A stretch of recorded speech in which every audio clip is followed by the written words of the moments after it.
Pope Francis left Rome on July 4 for his first trip to Spanish-speaking Latin America, a homecoming to a continent where he will champion the rights of the poor and of the planet.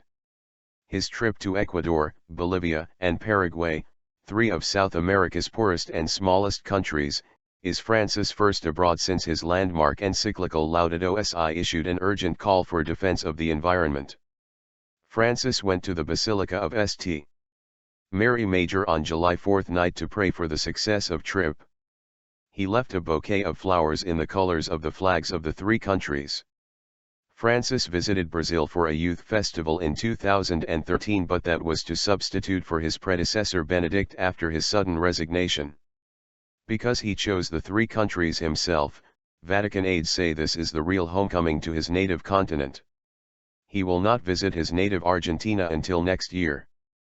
His first stop, Ecuador, has for several weeks been hit by anti-government demonstrators who have taken to the streets to protest against tax rises and alleged autocracy in government.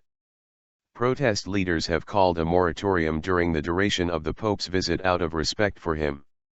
Celebrated by supporters as a champion of the poor but cast by critics as an old-style Latin America caudillo, President Rafael Correa was elected in 2006, vowing to spread the country's wealth more fairly and protect the country's natural riches. Posters and billboards, some featuring papal quotes, have appeared all over Quito, a highland capital mixing colonial cobbled streets with modern high-rises, celebrating Francis' arrival. Some Ecuadorians are preparing to camp out at the main plaza to welcome him. 1 million extra people are expected to flood into Quito and the coastal city of Guayaquil to see the Pope at large open-air masses there. From Ecuador, Francis moves on to Bolivia, where he is expected to strongly defend the right of indigenous people. In Bolivia, he will also visit the notoriously violent Palmasola prison, a virtual city with its own rules. Landlocked Paraguay, the last stop, is notorious for contraband smuggling and illicit financing. It ranks as the second most corrupt in South America, behind Venezuela, according to non-government organization Transparency International's Corruption Perception Index. He will meet several groups of social activists while he is there. While all three countries the Pope is visiting are between 82 and 93% Catholic, the Church in other parts of Latin America is losing faithful who are leaving to join Protestant evangelical groups.